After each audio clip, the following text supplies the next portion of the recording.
potencial de membrana e potencial de ação. Eu vou iniciar a apresentação falando sobre a membrana plasmática para a gente conseguir contextualizar. Bom, as células do organismo, elas são, então, cercadas pela membrana plasmática, certo? Que vai separar o conteúdo intracelular do ambiente extracelular. E a membrana plasmática das células eucarióticas, ela consiste em uma bicamada lipídica fina com proteínas associadas a ela, certo? Devido às propriedades dessa membrana, particularmente pela presença dessas proteínas, nós temos que a membrana plasmática está relacionada a diversas funções celulares importantes. Aqui eu vou destacar a função de transporte seletivo, certo? De moléculas para dentro e para fora da célula, que é uma função realizada pelas proteínas de transporte da membrana, tá? Então, pelo fato dela se tratar de uma bicamada lipídica, ela possui propriedades que permitem que a membrana seja seletivamente permeável. Bom, nós temos, então, que as proteínas de membrana, elas desempenham uma variedade de funções, tá? Como, por exemplo, transportadores e canais, as proteínas ancoradas, receptores e enzimas. Aqui nós vamos nos ater aos transportadores e aos canais, tá? Justamente pelo fato de que eu vou falar sobre o transporte através dessa membrana. Bom, os solutos, eles atravessam as membranas celulares por transporte passivo, no caso de fusão, ou por transporte ativo, no caso com gasto de energia, certo? Enquanto que o transporte passivo, a difusão, ocorre sem gasto de energia. Algumas moléculas apolares e pequenas, como o caso aqui, por exemplo, do oxigênio e do gás carbônico, elas podem se mover passivamente com seu gradiente de concentração através da bicamada lipídica por difusão simples, ou seja, sem a ajuda de uma proteína de transporte, certo? Porém, a maioria dos solutos precisa da assistência de um canal ou de um transportador, tá? Como é o caso aqui do transporte passivo, mediado por canal ou mediado também por transportador. Então, esse transporte passivo, ele permite que as moléculas, elas atravessem a membrana plasmática de modo que seja a favor do seu gradiente de concentração, tá? E ocorre sem o gasto de energia. Já no caso aqui do transporte ativo, ele acontece o movimento de moléculas através da membrana plasmática contra o seu gradiente de concentração, certo? E ocorre, então, o gasto de energia. Bom, quanto menor a molécula, certo? E quanto menos polar, devido à composição lipídica da membrana plasmática, com mais facilidade ela consegue atravessar a bicamada lipídica, certo? Muitas das moléculas orgânicas, né, como os nutrientes e também íons, não conseguem atravessar essa bicamada lipídica sem as proteínas de transporte. Bom, aqui falando especificamente sobre a difusão. A difusão, ela nada mais é do que a passagem, então, de substâncias do meio mais concentrado para o meio menos concentrado, ou seja, a favor do seu gradiente de concentração. E ocorre, então, sem gasto de energia. A difusão simples, né, das moléculas através da membrana plasmática, ela é limitada às moléculas lipofílicas, às moléculas apolares. E a velocidade, então, com que essas moléculas atravessam a bicamada lipídica vai depender, sem, né, a proteína de transporte, por difusão simples, então, vai depender do tamanho dessa molécula e também da sua lipossolubilidade, certo? A grande maioria dos solutos, entretanto, como eu disse anteriormente, atravessa as membranas com a ajuda de proteínas de membrana, tá? Que é o caso, então, da difusão facilitada. Vai ocorrer um transporte mediado pelas proteínas de transporte, porém ainda passivo, porque é a favor do seu gradiente de concentração. Bom, agora, em relação ao transporte ativo. As células, elas não podem depender somente do transporte passivo, tá? Um transporte ativo de solutos contra o gradiente eletroquímico, ele é essencial para manter a composição iônica intracelular apropriada, ok? E também para importar os solutos que estão em uma concentração mais baixa do lado de fora do que do lado de dentro. E para isso, a gente utiliza, então, as bombas transmembrânicas, certo? No caso da bomba sódio-potássio, então, ocorre a entrada de íons potássio contra o gradiente de concentração e a saída de íons sódio também contra o gradiente de concentração. Ocorre, portanto, o gasto de energia. E a energia da hidrólise do ATP vai induzir uma série de mudanças conformacionais da proteína que direciona, então, a troca dos íons sódio e potássio. A bomba sódio e potássio, ela é fundamental na manutenção das concentrações iônicas e eu ainda vou voltar a falar dela durante a apresentação. Bom, agora sim, entrando no nosso tema, que é o potencial de membrana, tá?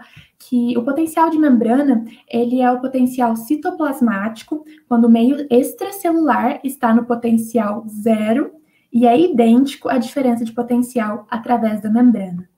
Então, quando uma célula excitável, ela não está gerando impulsos, nós dizemos que essa célula está em repouso, tá? E em condição de repouso, nós temos que o citoplasma, ele está em contato com a superfície interna da membrana e possui carga elétrica negativa em relação ao exterior, tá? Então, a membrana, ela vai separar duas regiões que possuem concentrações iônicas diferentes, e esse fato é muito importante. Bom, potencial de membrana e diferença de potencial. Para a gente conseguir gerar uma diferença de potencial elétrico através da membrana, nós precisamos de um gradiente de concentração iônico, tá? Que seria, então, essa diferença de concentração iônica no lado interno e no lado externo, e também de uma permeabilidade iônica seletiva, ou seja, a movimentação dos íons, né? A passagem dos íons através da membrana. Tanto esse gradiente de concentração iônico como essa permeabilidade seletiva vão ser mantidas também pela bomba sódio-potássio e pelo processo de difusão, certo? Então, tudo isso vai gerar uma diferença de potencial elétrico. Para deixar aqui bastante claro, nós temos que no meio interno existe uma maior concentração de potássio e no meio externo uma menor concentração de potássio, e o contrário é verdadeiro para o sódio. Nós temos uma maior concentração de sódio no meio externo e uma menor concentração de sódio no meio interno, certo? Aqui falando, então, especificamente da diferença de potencial elétrico. Bom, a diferença de carga elétrica, então, ela ocorre entre a superfície interna e externa da membrana plasmática, tá? E pelo fato da bicamada fosfolipídica ser tão fina, isso torna possível que os íons de um lado interajam eletrostaticamente com os íons do outro lado, tá? Outra coisa é que se a gente conhece a concentração de um íon através da membrana, a gente consegue calcular o potencial de equilíbrio desse íon, certo? Eu vou voltar a falar sobre ele, tá? Mais para frente, sobre o potencial de equilíbrio, mas de forma mais específica. Bom, aqui então, as pequenas alterações nas concentrações iônicas, elas causam grandes alterações no potencial de membrana. Então, essa saída do potássio e entrada do sódio vai alterar a voltagem do potencial de membrana, certo? E a velocidade com que esses íons atravessam a membrana plasmática vai ser proporcional à diferença entre o potencial de membrana e o potencial de equilíbrio do íon. Ou seja, simplificando, vai ocorrer a movimentação desse íon até que o potencial de membrana chegue ao potencial de equilíbrio do íon, tá? Aqui, então, demonstrando, né, como eu expliquei anteriormente, o processo de difusão, nesse caso aqui vai ocorrer, então, a saída de potássio da célula e a entrada de sódio da célula, tá? Mediado por canais iônicos. Bom, aqui a bomba sódio e potássio, transporte ativo, tá? Com gasto de energia, porque é contra o gradiente de concentração. O que acontece aqui? Nós temos a saída de 3 íons de sódio e a entrada de 2 íons de potássio, certo? Essa saída de 3 íons e entrada de somente 2 vai contribuir, então, para a manutenção de um citoplasma carregado eletronegativamente, tá? Contribuindo também, então, para a manutenção da composição iônica. Agora, em relação ao potencial de repouso, tá? O potencial de repouso, então, ele é um caso particular do potencial de membrana e ele vale para condição estacionária ou de potencial constante no tempo, tá? Nesse caso, o que acontece é que ainda existe a movimentação de íons através da membrana, tá? Não quer dizer que não está ocorrendo entrada ou saída de íons, quer dizer que a quantidade de carga em excesso no citoplasma é constante e que a corrente de entrada do sódio é igual à corrente de saída do potássio, certo? Outra coisa, os íons nessa condição estacionária, eles estão sujeitos à força de natureza elétrica, devido à diferença de potencial elétrico, e também a uma força difusional, isso devido à diferença de concentração, tá? Bom, então, a manutenção dessas concentrações iônicas, assim como no caso do potencial de membrana, elas vão ser mantidas pelas bombas, tá? Pelos transportadores e pelos canais de vazamento. Então, né, na célula em repouso, ocorre uma circulação contínua de cargas elétricas através da membrana, tá? Aqui exemplificando, então, os canais de vazamento de potássio. A célula, mesmo em repouso, permite, então, o vazamento de íons potássio. Em menor quantidade também pode ocorrer a passagem de íons sódio. Bom, aqui novamente, né, a bomba sódio-potássio, como eu disse, ela é fundamental para a manutenção dessas concentrações iônicas, tá? Então, ela sempre aparece por aqui, com gasto de energia, certo? Porque é contra o gradiente de concentração, e se trata de uma bomba eletrogênica, porque ela vai fazer com que a saída de 3 íons e a entrada de somente 2 íons cause um déficit de cargas positivas no citoplasma. Bom, aqui então um resumo, né, desse estabelecimento do potencial de repouso normal da membrana, sempre lembrando que nós temos uma maior concentração de potássio no meio interno e uma maior concentração de sódio no meio externo, tá? E aqui demonstrando então o citoplasma mantido carregado negativamente, nesse caso um potencial de menos 90 milivolts, e a bomba sódio-potássio envolvida e também o processo de difusão envolvido. Bom, agora em relação ao potencial de Nernst, tá? Que também é chamado de potencial de equilíbrio, tá? Aqui eu preciso fazer algumas considerações importantes. A primeira delas é que quando a gente utiliza essa fórmula, a gente assume que o potencial no meio extracelular, ele permanece no potencial zero e de que o potencial de Nernst, ele é o potencial no lado interno da membrana. Uma outra consideração importante é que essa fórmula, ela é uma idealização, porque ela vai considerar que a membrana plasmática é permeável a somente um íon específico, tá? Bom, é importante a gente lembrar, então, né, que cada íon, ele tende a impulsionar o potencial de membrana em direção ao seu potencial de equilíbrio, tá? Essa equação, então, a equação de Nernst, ela mostra a relação entre as concentrações interna e externa da membrana do íon através da membrana plasmática, tá?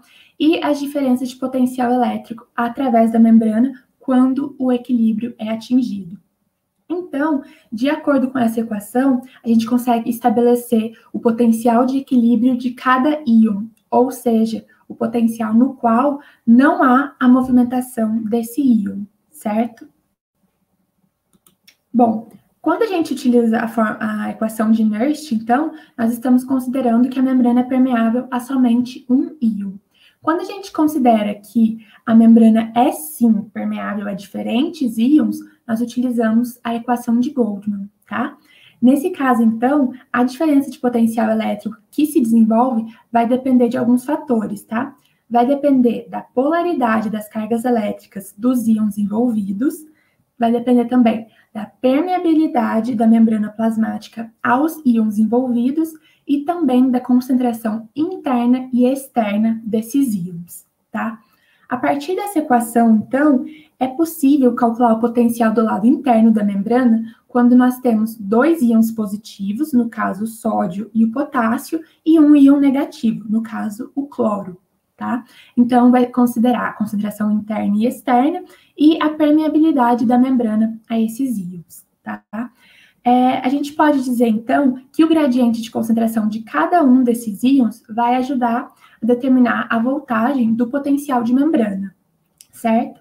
E a importância de cada um desses íons na determinação da voltagem é proporcional à permeabilidade da membrana ao íon em particular. Então, por exemplo, se nós temos aqui que a membrana plasmática tem uma permeabilidade 0 para o íon potássio e também permeabilidade 0 para o íon cloro, o potencial de membrana ele vai ser determinado, né, totalmente pelo gradiente de concentração do sódio, tá bom? Então nós falamos sobre o potencial de membrana, potencial de repouso, potencial de equilíbrio, tudo isso para a gente conseguir falar agora do potencial de ação, certo? Bom, a comunicação celular no sistema nervoso, então, ela vai ser baseada em eventos de sinalização química e sinalização elétrica, tá? E certos tipos de células, como os neurônios e as células musculares, elas apresentam uma característica marcante, que é justamente a estabilidade elétrica. Essas células, então, elas são capazes de gerar potencial de ação, e a condução desses potenciais de ação vai permitir que as informações provenientes dos órgãos sensoriais sejam transmitidas pelos nervos até o cérebro, certo?